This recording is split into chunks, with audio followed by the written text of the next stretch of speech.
Лятото на 1962 година футболният отбор на Гигант Белене се състезаваше в северната зона.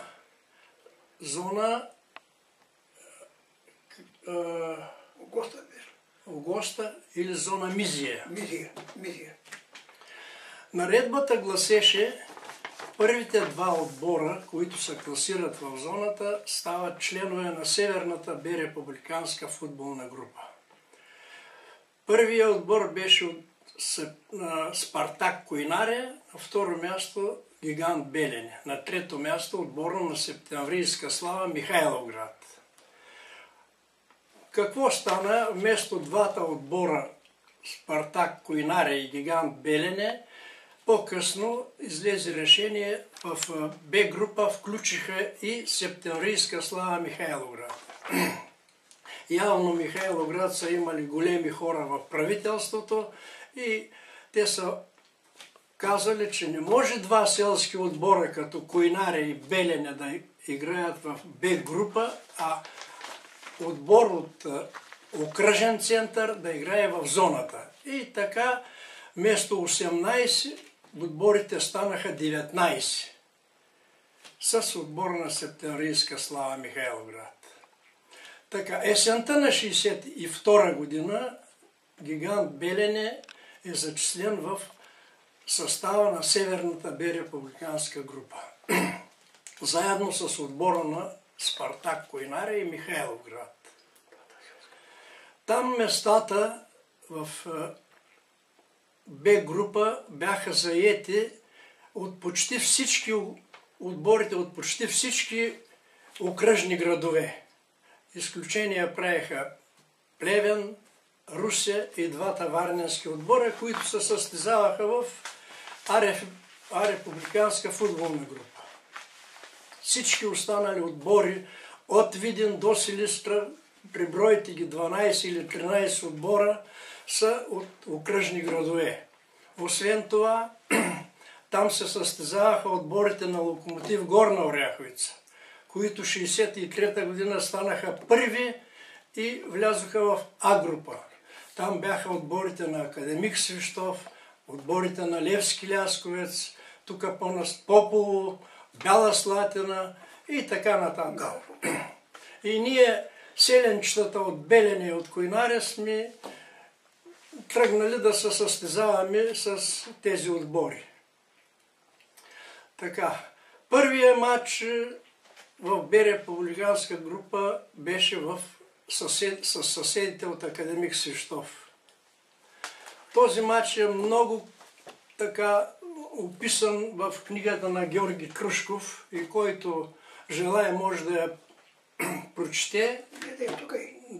Да, какъв голям интерес от страна на беленските любители на футбола. Те бяха заели половината стадион в Свищов. Там ние победихме с 1-0. Академик Свищов, първия матч 1-0. Аз си спомням в понеделника, като излезе вестник Народен спорт, на голямо заглавие пишеше: "Внимание! Новаците от Северо-Запада предупреждават." И пише горе: Академик Гигант 0-1. Спартак Койнаре, впрочем, Здравко Бомбов Река Девня, Спартак Койнаре 0-0 или 2-2, равен матч. И Септемврийска слава, не знам с кого са били домакини, и те побеждават. Фактически трите отбора новаци почват успешно в Б група. Затова пише във вестника, че внимание, новаците от Северо-Запада предупреждават. Още един път го казвам. Започнаха така останалите матчове. Първата година медвам се отървахме от изпадане. Но така или иначе завърши първата година. Втората година вече добихме малко така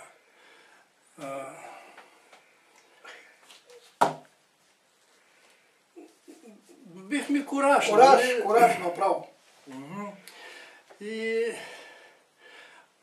по-успешно започна втората година, третата още по-успешно. Какво да кажа сега, някои мачове да ви кажа. Спомням си един мач тук с Михайловград. Те ни победиха. Първата година. Те ни победиха тук. И нашата публика реши, че виновен за тая загуба е съдията. Натупаха го. И нашия отбор наказаха ни да играем 6 мача извън Белене. Играхме в Плевен, на Плевенския стадион Слави Алексиев.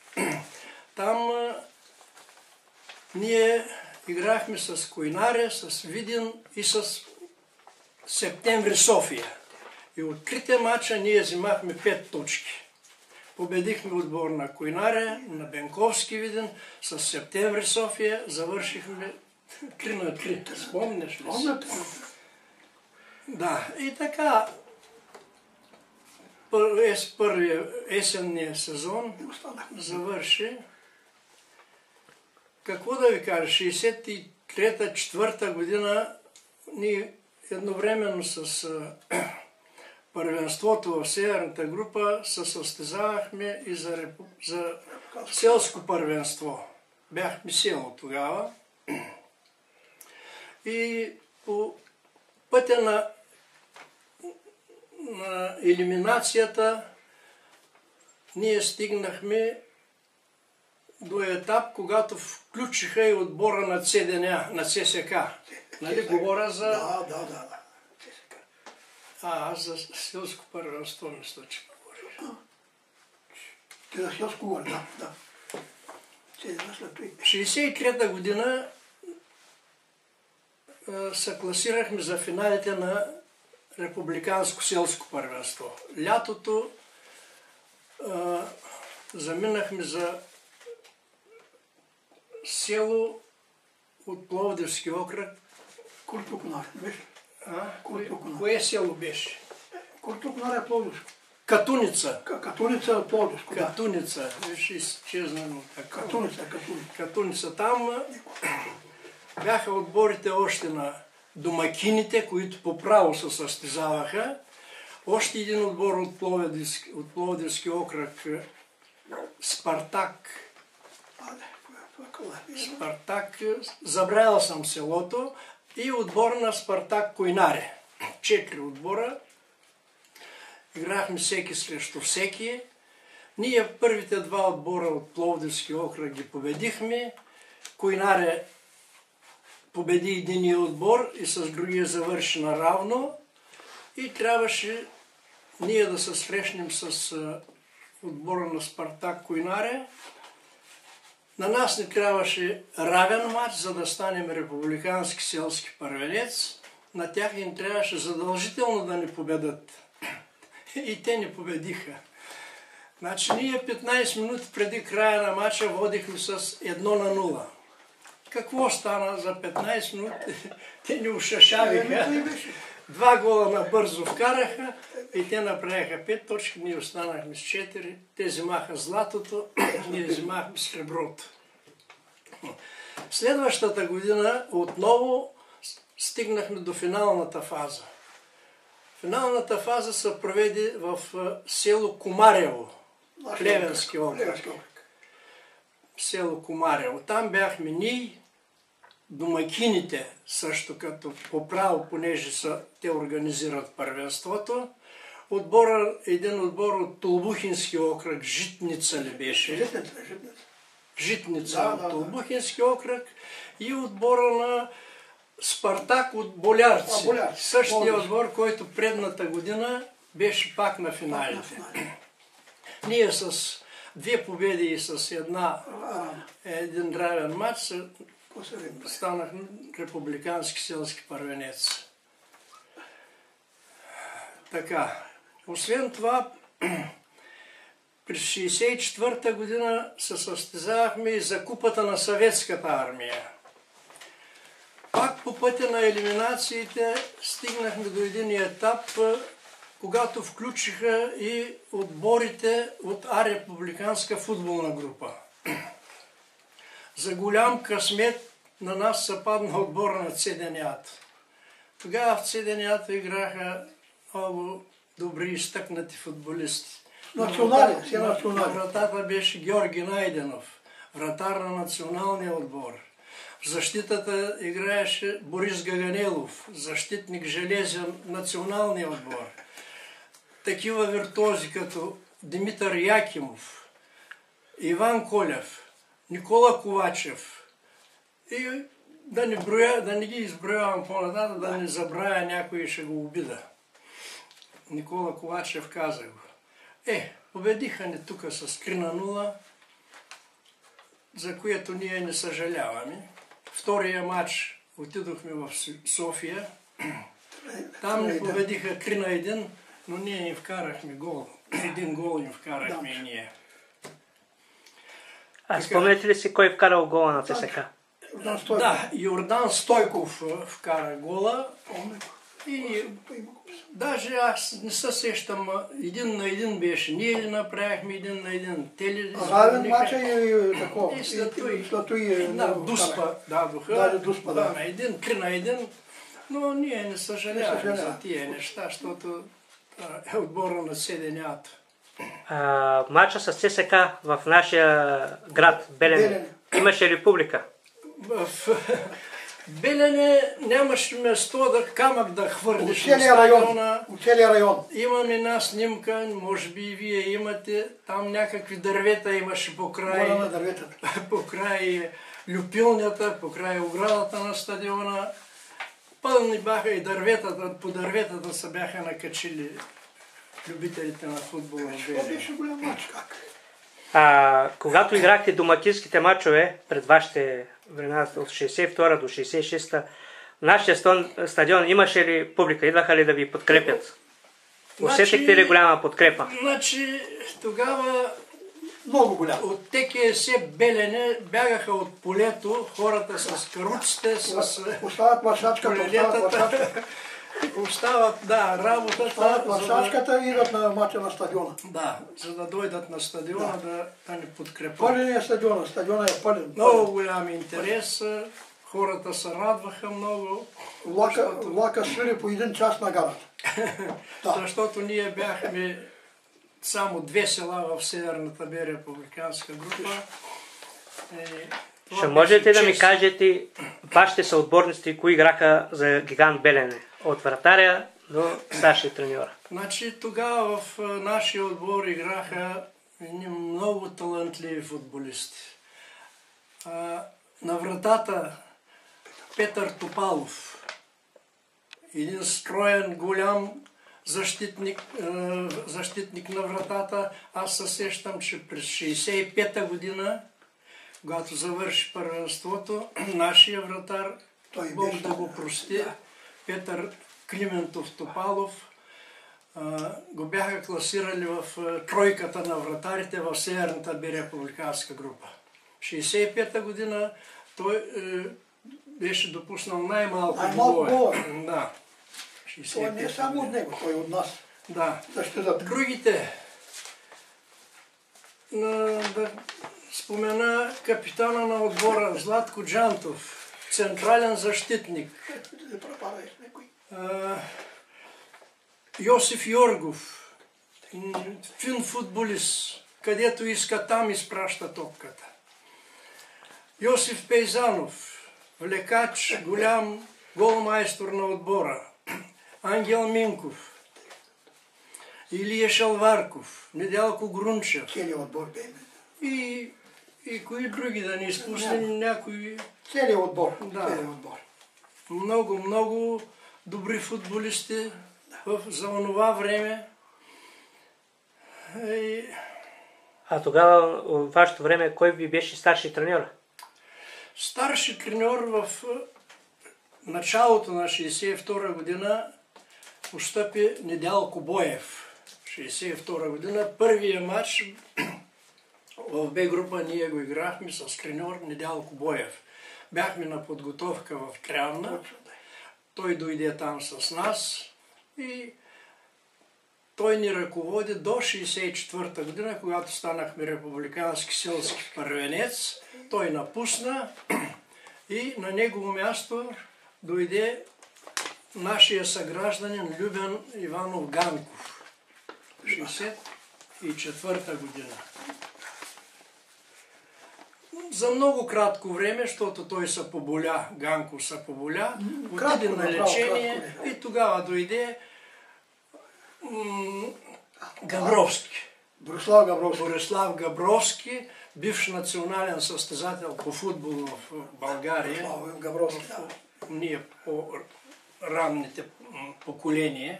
И той известно време стоя. Ние даже по негово време отпаднахме от Б група. Да, 66-та година. Когато няма треньор, си аз съм ги водил. Така, въпросът ми. Вашето време, имахте ли подкрепя от тогавашното ръководство на община Белене? Голяма подкрепа имахме в лицето най-вече на кмета Михаил Кърчев, председателя на ТКЗС-то Николай Винаров. Те идваха постоянно пред матч, след матч при нас. Много голяма подкрепа имахме в съвета.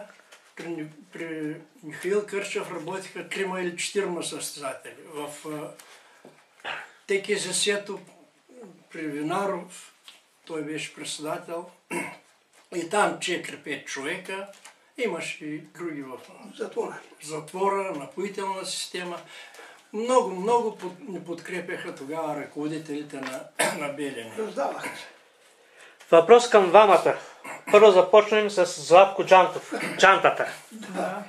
За вас Гигант Белене какво беше? Какво е символ? За вас, отбора. Гигант Белене за мен беше... Нямам думи да ги определя. Нямам думи. Сега, бяхме едно поколение, как да кажа, една възраст. На една възраст, едно поколение. И нямахме така помежду си, нямахме никакви дразги, абсолютно. Аз като капитан на отбора и каквото сме казали, сме се го изпълнявали. Никой нямаше кой да откаже. С една дума, за мен такъв колектив не съм очаквал, че може да бъдем ние. Не напразно са класирани за селско първенство, не напразно. И в Б група играхме доста години. И смятам, че сме дали за град Белене много. Много. На колко години бяхте, като започнахте? Нямаме 20 години, като започнем в Б група. 62 година. 37 година съм, 62 при сметка колко? 25 години. 24-5 години. Имал ли някой да ви е натиснал да играете в футбол или вие сами усетихте, че можете и искахте да играете в футбол? Играта ти е в кръвта. Играта му е в кръвта. С една дума бяхме голям колектив. Ей това е. Да мина така е. А Здравко Колепахов, за вас Гигант Белене? За мен Гигант Белене беше един така отбор голям, с желание. Голям колектив. Аз като се върнах от казармата, веднага се включих в състава на Б група, на отбора. И така 4 или 5 години се състезавахме. Това е нашето родно място и ние всички беленчани, които сме играли тук в нашия отбор, сме го защитавали и сме давали... Всичко сме дали за славата на Гигант Белене. Трудно ли беше да стигнете титулярно място или тогава на всеки се даваше шансове да се играеш?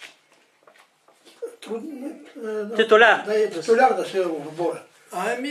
Аз когато... Имаше ли конкуренция? Има. Аз когато дойдох, заварих отбор с глобен. Треньора не смееше да направи някакви размествания, но с течение на времето, с тренировките, така, той изпробва. Особено, нали, аз отначало нямаше място за мене в отбора, защото той намери, той си беше сглобил целият отбор, но с течение на времето, нали, пускаше му на... Имало ли момент да сте искали да се откажете от футбола? Не. Тогава? Не е имало момент, такива моменти.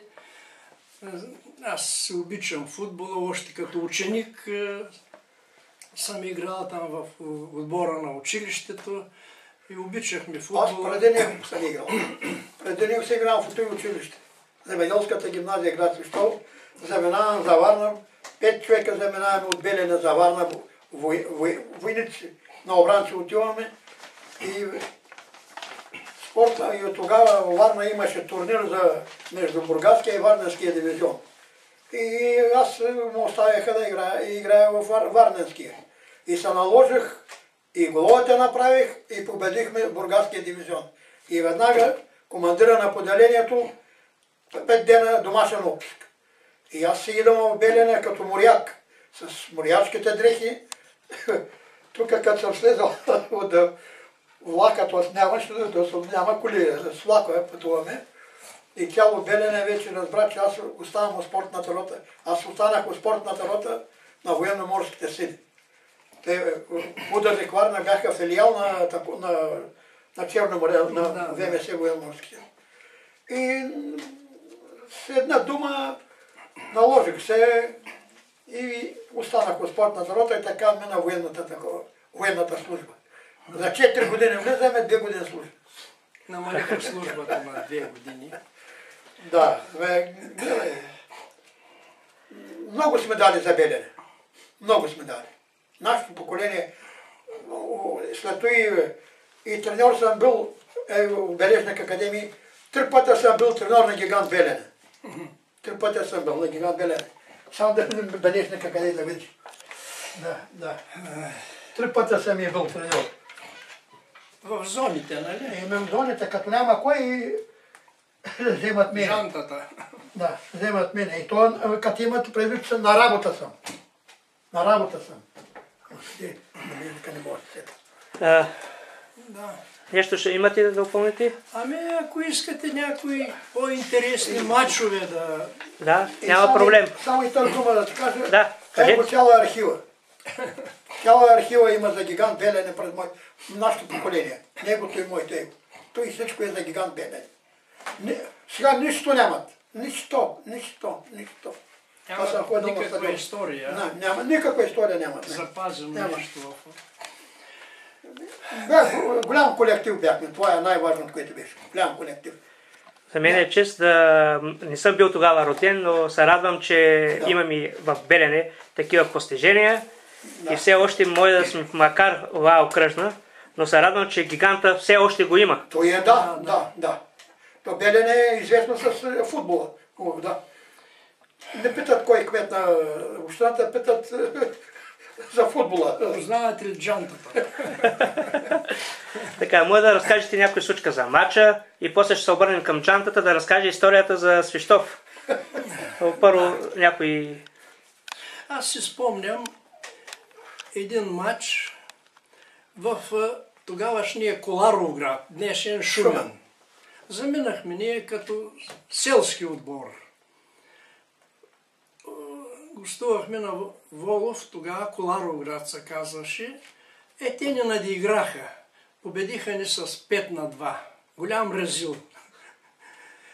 И когато се прибирахме от игрището, двата отбора, един от техните състезатели се обърна към нас и каза: "Ей, момчета, къде сте тръгнали, бе? Хората на село царевица копат, силаш правят, а вие сте тръгнали да се състезавате с отбор от окръжен център." Няма какво да му отговориш. Мълчиш и приглъщаш обидата. Добре, следващия полусезон те дойдоха да ни гостуват. Знаете ли как завърши тогава матча? Как? Ние тъпкано си им го върнахме. Победихме ги с 4-1. И когато си излизахме от стадиона пак, Бог да го прости, Йосиф Йоргов, майстора, се обърна към същия този състезател, дето там ни напомни за царевицата и за силажа, и му каза: "Хей, бай Митьо, ти сега разбрали, че ние на село и царевица копаме и силаж правим, но на терена не се съобразяваме, че играем с отбор от окръжен център." Он човек се спря, той беше малко по-напред, спря се, изчака майстора да стигне до него и той му каза: "Аз се извинявам за обидата, която ви нанесох предния матч. Браво на вас, поздравявам." И се стиснаха ръцете, пригърнаха се и така вървяха до края на стадиона. Точно тъй беше, точно тъй беше. Така, от двата матча така стана, че и те ни вкараха 6 гола и ние ни вкарахме 6 гола. Те взимаха двете точки и ние си взимахме тук. Значи можем да си мерим сили с отбор от Б група, от окръжен център. С една дума, къде не бяхме... Аз си спомням един друг матч в Силистра. До Ростол Силистра. Беше късна есен. Късна есен, мъгливо време, тръгнахме само 11 футболисти. Не знам, имаше контузени ли, наказани ли. Извинявам се, може би някои и не искаха да дойдат, защото не им се пътува до Силистра. Далече. Там ще паднем, сигурно така се смисли, но отидохме 11 човека. С цифром и словом 11. Там съдията, един мрачен ден съдията каза: "Отлагам матча за утре, за утрешния ден, преди обяд." Нашия ръководител каза: "Другари съдия, на мен са ми дали от Белене пари за вечеря и за пътуване, и се връщаме. Иначе, ако останем за утре, трябва хотел, утре закуска и така нататък. Аз вземам отбора и се тръгвам за Белене." Добре, съдията може би се поуплаши, зависиха се и казаха: "Айде ще го проведем." Завършихме 1-1. 1-1. 93-та минута и 4-та те ни изравниха.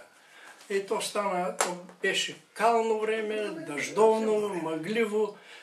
Аз лично видях в централната част, както оня место с глава фана топката я фърли зад нашия врата. Но съдята това и чакаше да обяви края. Завършихме 1-1. Голям успех. Така, друг матч какъв, кажи? Това матч много може да ги помним, че да е това.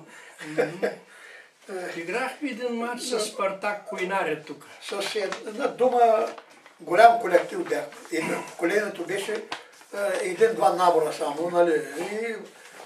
И какво сме се казали, сме се го устоявали. Няма карти, няма... Абсурд. Я изключи малко.